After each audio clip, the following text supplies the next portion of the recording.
Be still. Before you move forward, before you decide anything, before you promise yourself a new beginning, be still. The last 2 days of December are not loud. They do not announce themselves with urgency or demand. They arrive quietly, almost unnoticed, like a pause between two breaths.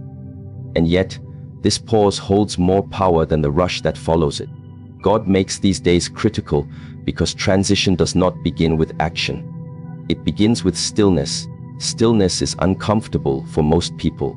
When the noise stops, the mind begins to speak. When distractions fade, truth steps forward. This is why many avoid silence. They fear what they might hear. But God does not speak in chaos. God speaks in clarity. And clarity only comes when movement slows. In these final days, life asks you to stop running, not physically but inwardly. Running from responsibility. Running from unfinished lessons. Running from the quiet voice that has been guiding you all year, which you heard but did not obey. Now there is no place left to run. The year is ending. Time itself is slowing its steps. And in this slowing, you are invited to see. Stillness is not emptiness. It is awareness without distortion. When you become still, you notice the weight you have been carrying unnecessarily. You notice how much energy you have wasted reacting instead of responding. You notice patterns, habits that repeated themselves because you never paused long enough to interrupt them. God allows the year to end gently so that you can finally observe your life without judgment. In stillness, excuses lose their strength. You can no longer say you did not have time.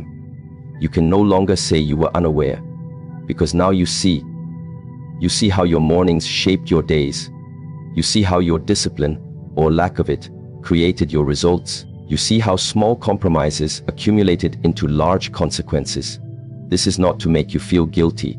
Guilt is noise. Awareness is silent. The last 2 days are critical because they are a doorway, and doorways require presence. You cannot cross them unconsciously. If you rush through, you carry the same identity forward. But if you pause, if you stand fully present at the threshold, something within you shifts. You begin to understand that the next year does not need more effort. It needs more alignment. Stillness teaches you what effort never could. When you stop, you begin to feel the difference between motion and direction. You realize that much of what you called progress was merely movement, busy, exhausting, circular. God slows the days so you can feel this distinction deeply, not intellectually, because only what is felt transforms you. In these days, you may feel restless. The mind will try to pull you into planning, worrying, regretting, fantasizing. Do not follow it. Let the thoughts pass like clouds. Stillness is not about controlling the mind. It is about not obeying every thought it produces. This is discipline at its highest level. God makes these days critical because stillness reveals what must end before anything new can begin. Seeds do not grow in chaos. They grow in dark, silent soil. These 2 days are your soil. If you fill them with noise, you plant nothing. Sit with yourself, not to analyze, but to observe. Notice where your body tightens when you think about certain memories. Notice which goals feel heavy and which feel light. This is not random. The body remembers what the mind tries to forget. Stillness allows these signals to surface. You may realize that some goals you chased were never yours. You may see that some struggles continued only because they gave you identity. You may recognize that you stayed busy to avoid asking deeper questions. These realizations do not come when you are distracted. They come when you are quiet. God does not demand that you fix everything in these 2 days. That is not their purpose. Their purpose is to see. Seeing is enough. Once you see clearly, change becomes inevitable. What you see honestly cannot be unseen. Stillness also reveals gratitude. Not the loud kind that celebrates achievements, but the quiet kind that acknowledges survival. You made it through the year, through moments when you doubted yourself, through nights when you felt lost, through days when you continued even without motivation. This endurance is not accidental. Stillness allows you to honor it without ego. When you become still, time feels different. 2 days can feel like a lifetime. This is because presence expands perception. God slows time not by changing the clock, but by changing your attention. When you are present, even a moment contains depth. In these final days, do not seek answers. Let answers come to you. The mind searches, stillness receives. The year has already taught you what you need to know. But lessons only integrate when the student stops talking. This is why these days are critical. They are not about doing more. They are about doing less consciously. Less reaction, less consumption, less noise, less self-deception. In this reduction, essence appears. Stillness strips life down to what is real. Titles fade. Comparisons dissolve. Expectations loosen their grip. What remains is you, without performance, without audience, without urgency. This is the self that must cross into the new year. Not the persona you display, but the awareness you embody. God does not rush transitions. Humans do. And in rushing, they repeat cycles. Stillness breaks cycles. Because when you stop, you step out of momentum. And momentum is what carries old habits forward unconsciously. In these 2 days, momentum weakens. This is your opportunity. Be still when the urge to distract yourself arises. That urge is the sign you are close to something important. The mind resists stillness because stillness removes its authority. In silence, the deeper intelligence takes over, the one that knows without reasoning. Trust that intelligence. You do not need to force reflection. Simply allow space. Sit, walk slowly, breathe deeply. Let the year speak. It will show you moments you forgot and lessons you postponed. Do not cling to them. Witness them. Stillness is not passive. It is an active choice to remain present with reality as it is. This choice requires strength. Most people cannot sit with themselves without escaping. If you can, even briefly, you have already changed. The last 2 days of December are critical because they offer a rare alignment between time and awareness. The world pauses. Energy resets. Cycles close. If you are present, you align with this natural rhythm. If you are distracted, you miss it.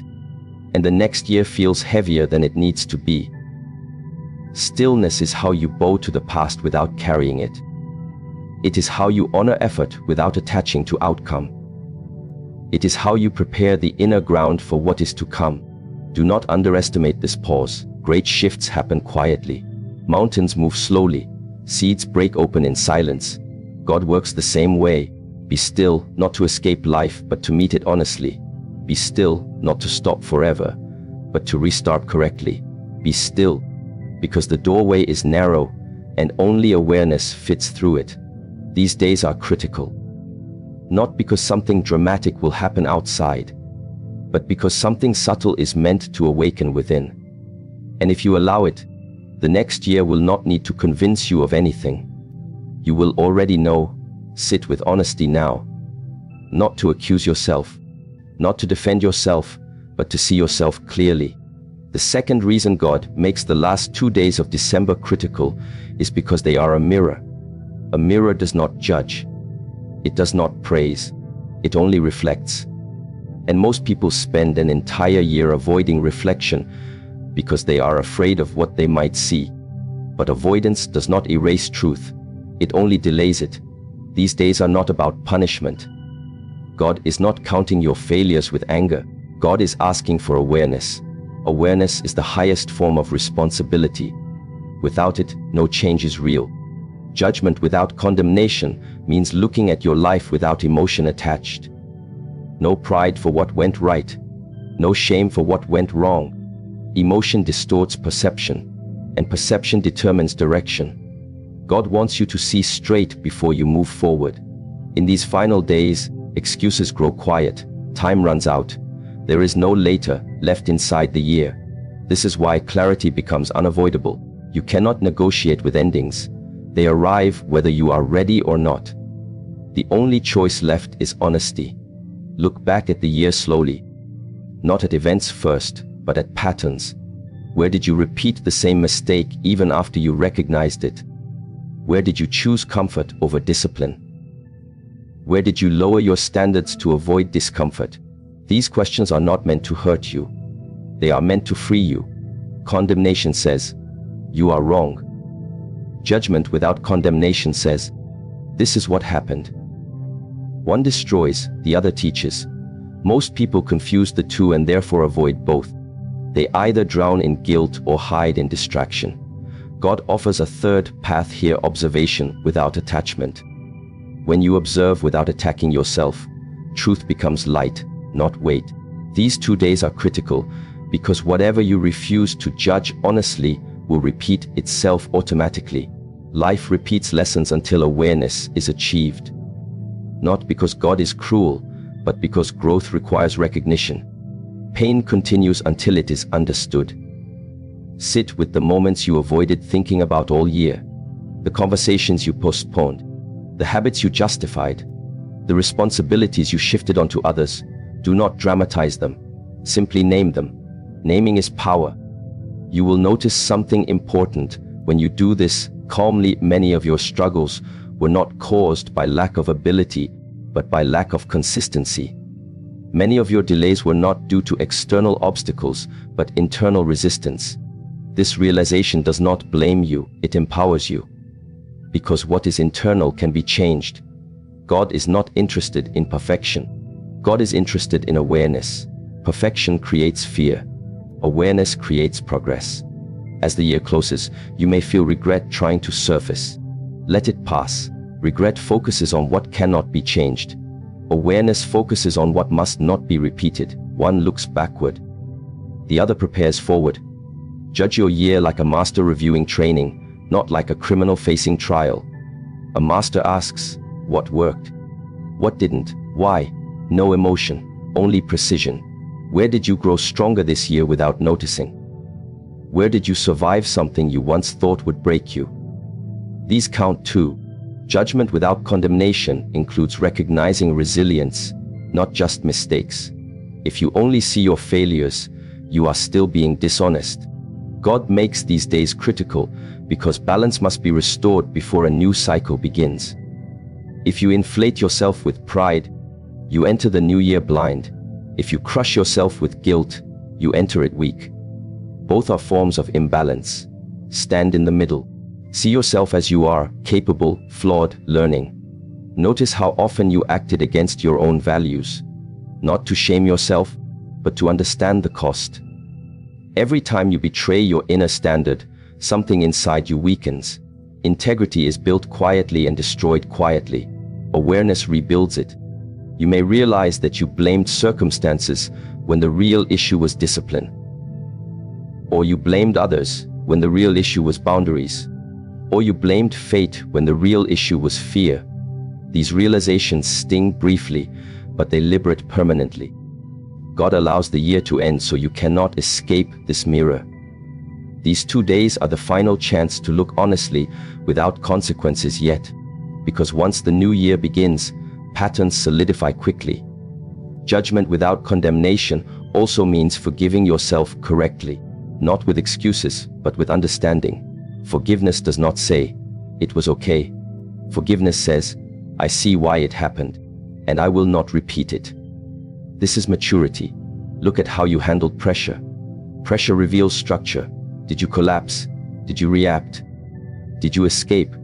Or did you remain grounded? Your response to pressure shows where your work still lies. Look at your use of time. Time is the most honest teacher. Where time went shows what you truly valued, not what you claimed to value. This truth is uncomfortable, but priceless. God makes these days critical because truth spoken late is still better than truth never spoken. Even now, awareness can redirect an entire year ahead. Do not rush this process. Let insights come slowly. The deeper the realization, the quieter it arrives. Loud realizations fade quickly. Silent ones reshape behavior. You are not meant to feel heavy after this reflection. If you do, you are condemning yourself. Return to neutrality. Observation is calm. If your mind becomes aggressive, step back into stillness. Remember, God already knows everything you are seeing. This judgment is not for God. It is for you. And when you finish, When you have seen clearly without attacking yourself, you will notice something subtle but powerful: relief. Not because you fixed everything, but because you stopped lying to yourself. This relief is critical. It clears mental space. It dissolves internal conflict. It prepares you to move forward without dragging unresolved weight. Most people enter the new year with noise, unresolved guilt, inflated hope, vague promises. You are being invited to enter with clarity. Judgment without condemnation sharpens intention. It removes fantasy and replaces it with precision. You no longer say, "I will try." You say, "This must change." And when something becomes non-negotiable, behavior follows naturally. These last 2 days are not about becoming someone new. They are about seeing who you already are honestly. From this seeing, real change begins, not forced, not emotional, but inevitable. Stand in truth, not harshly, not softly, but clearly. Because clarity is the greatest gift you can carry into the next year. Feel the weight you are carrying. Not the obvious weight, responsibilities, deadlines, expectations, but the silent weight that has followed you month after month without being questioned. The emotional residue, the outdated beliefs, the versions of yourself that no longer fit, yet remain because releasing them feels unfamiliar. God makes the last 2 days of December critical, because not everything is meant to cross the threshold with you. Transition requires reduction. Growth requires subtraction. Nature never carries dead branches into a new season. They fall, not out of punishment, but out of necessity. Most people think holding on is strength. It is not. Holding on is often fear disguised as loyalty to habits, to people, to identities that once protected you, but now restrict you. These final days expose this truth quietly. No drama, no force, just clarity. Release is not an act of violence. It is an act of alignment. In these days, you may feel resistance when certain thoughts arise. Thoughts about letting go of a relationship, a routine, a dream you chased out of pride rather than purpose. Notice this resistance. Resistance reveals attachment, and attachment reveals where energy is trapped. God does not demand that you abandon everything. Only what cannot evolve with you. Some things grow, some things expire. Wisdom is knowing the difference. You cannot carry the same identity into a higher level of responsibility. The version of you that survived chaos may not be the version meant to build order. The version that fought to be seen may not be the version meant to lead quietly. If you insist on dragging old armor into a peaceful land, you will never rest. These last 2 days are critical because identity solidifies at the beginning of cycles. What you release now loses its power to define you later. What you cling to now becomes the lesson you will repeat. Let go without bitterness. Bitterness keeps the past alive. Release with gratitude. Even pain served a purpose. Even mistakes taught you something. Honor them, and then put them down. You may notice grief arising. This is natural. Release always carries grief, because you are saying goodbye to a familiar self. Do not suppress it. Do not dramatize it. Let it pass through you like a final wave. What remains afterward is lightness. God designed endings to be quiet, so that attachment loosens gently. When people ignore these gentle endings, life creates harsher ones. These 2 days are mercy. Release also means letting go of narratives. The story you tell yourself about why things didn't work. The story about being unlucky, misunderstood, delayed, or different. Stories protect the ego, but they imprison growth.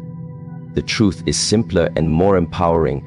Some choices were misaligned, and now you know better. Let go of resentment. Resentment is memory with emotion attached. It drains present energy to feed the past. Forgiveness is not approval. Forgiveness is withdrawal of attention. You do not need closure from others. Awareness is closure. God makes these days critical because attention is creative energy. Where you place it now shapes what grows next. If your attention remains stuck in old wounds, those wounds become the blueprint of the future. Release expectations you carried for others. Expectations unspoken become silent burdens. People do not fail you, they reveal themselves. Accept what is not what you hoped for. Acceptance is not surrender, it is accurate perception. Also release the fantasy version of yourself, the one who would have done everything perfectly if circumstances were different. That version does not exist. What exists is the one who acted with the awareness available at the time. Respect that version. Then update yourself. God is not interested in nostalgia. Nostalgia blurs judgment. Release the past without romanticizing it. Even good times must be let go of to make space for what is next.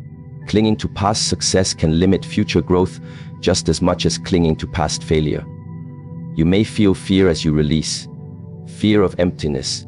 Fear of losing direction. Fear of becoming undefined. This fear is temporary. What replaces it is clarity. When you let go of what is false, what remains is essential. These last 2 days are not asking you to destroy yourself. They are asking you to shed. Like a snake leaving behind a skin that no longer fits. The skin protected you once. Now it suffocates you. Release also applies to self-talk. The inner language you use becomes the environment you live in. If you speak to yourself with contempt, you carry an internal enemy into the new year. Let go of harshness. Discipline does not require cruelty. Precision does not require abuse. God does not carry your past mistakes into the future. You do through memory and attachment. Release breaks this cycle. You may wonder how to release practically. You release by deciding, not emotionally, decisively. You decide that certain behaviors are no longer available to you. Certain standards are no longer negotiable.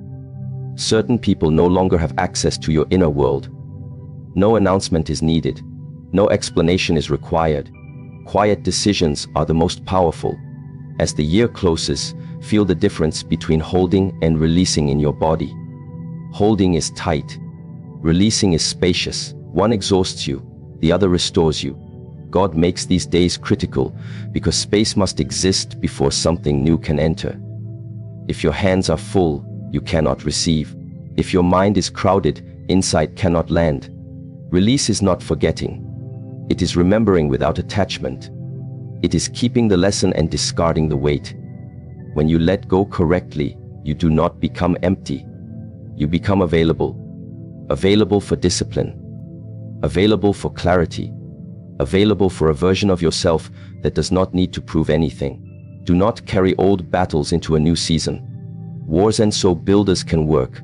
These final days are a gate. You decide what passes through. And when you step forward lighter, without resentment, without outdated identities, without emotional clutter, you will notice something quietly powerful. The future feels less intimidating. Not because it became easier, but because you stopped carrying what was never meant to continue. Release now, so you do not repeat later.